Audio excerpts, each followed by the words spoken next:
Christmas often activates old family dynamics.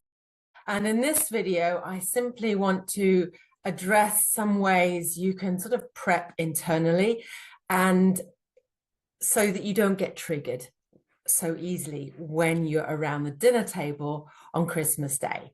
So this is for kind of families that, this is not for big trauma. This is not for abusive, very abusive situations. Let me put it like this. It's more sort of for mild, verbally abusive situations. So I just want to be clear about that at the outset, not that you put yourself in very abusive situations. So these are tips simply for situations where you get triggered and there are heated arguments within a family where your brother or sister says something that triggers you, where your mom or your dad does something that really rubs you up the wrong way, okay?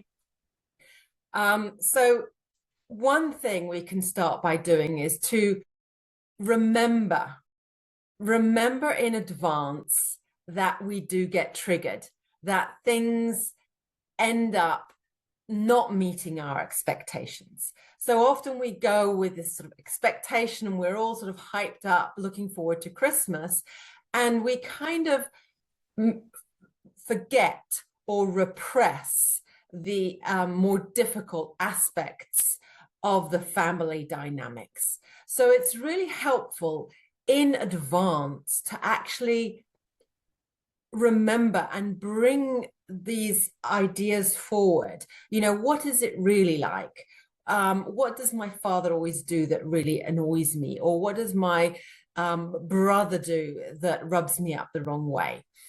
And by doing that, you are preparing yourself. You're setting yourself up and equip yourself to have more tools to be able to respond in more ways rather than reverting to default expression.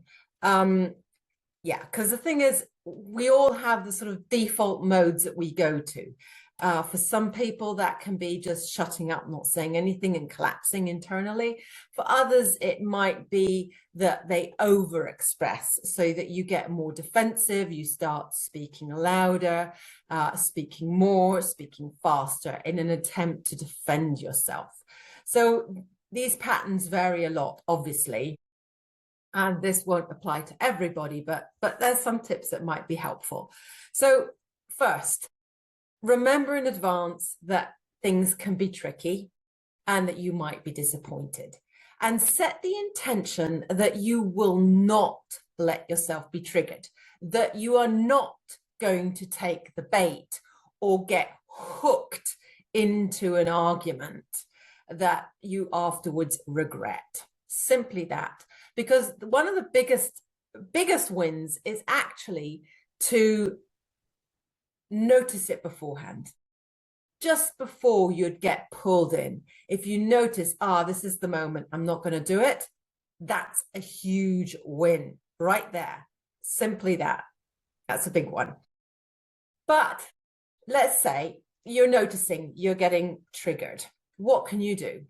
So the first thing is, I invite you to really become aware of your own tone of voice and the tone of voice of those around you. How do you know, and can you start discerning what is actually happening to vocal tone? Are people starting to speak louder? Are the pitches of people's voices going up? And is the intensity rising? Simply notice it.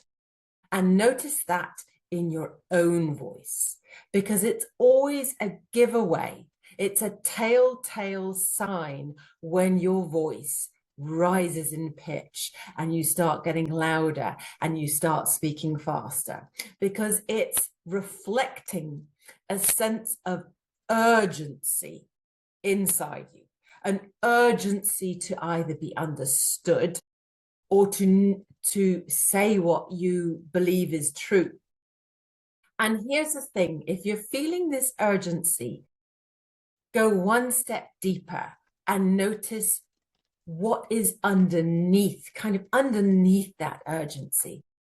Are you feeling threatened? Are you feeling attacked? Is there a sense of you need to defend your own truth? Yeah, because somebody's truth feels dangerous to you. And here's what we can do. We can start, after we've named what the emotional vibe is that we're feeling. You know, it might be that we're feeling unimportant, we're being dismissed, or we're being ridiculed.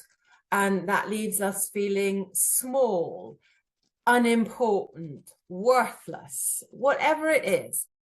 Name what it is. And here's the thing, once you've named what you're feeling, so let's imagine it's worthless, you know, I'm being trampled on, I'm unimportant, whatever it is, name that. And then hold yourself in that. So this is a place where we really need to learn to strengthen our inner voice. And the inner voice is the voice of truth that is within, that is not necessarily expressed. And when I say, you know, hold it in yourself with the inner voice, we can say something to ourselves internally like, I don't need to defend my truth. My truth is true, even if it's being ridiculed. Or I'm feeling dismissed and powerless. It's okay to feel that way. My power does not need to be defined by what these people do. I have power within me. And that is strong. When you're doing that, you're kind of strengthening that internal voice, the sense of self, of your own knowing and your own truth. And you don't need to express anything on the outside. Simply affirming yourself internally is incredibly powerful. And you will see that if you do that, the dynamics start shifting on the outside because you're not reverting to perhaps your default reaction that you normally would do. And there's a very well-known philosophy from Socrates that is from ancient philosophers, and it goes like this. Before you express, you can have this filter. And often we see this filter as perhaps something negative where we're withholding expression, but it isn't. It's actually wise to have a filter. And the filter has three parts to it. The first one, is it true what you want to say? So this refers to what you would like to say. Is it true? Is it necessary? And is it kind? So this is a separate practice. This practice is about what you're going to say, whereas the first half of this video is more how you're dealing with your triggers and the triggers around you and affirming yourself from within. But once that step is done, you can think of these three, like, is it true? Is it necessary? And is it kind? So it might be true for you. It might be necessary that you need to affirm it for yourself, but is it necessary that the other people hear it? Probably not. And is it kind? It might be kind to you, but is it kind to them? Just hold those three in your awareness. They're easy to remember. Is it true? Is it necessary? And is it kind? And if you think of that before you speak, your words will start gaining traction and will be seen as wise.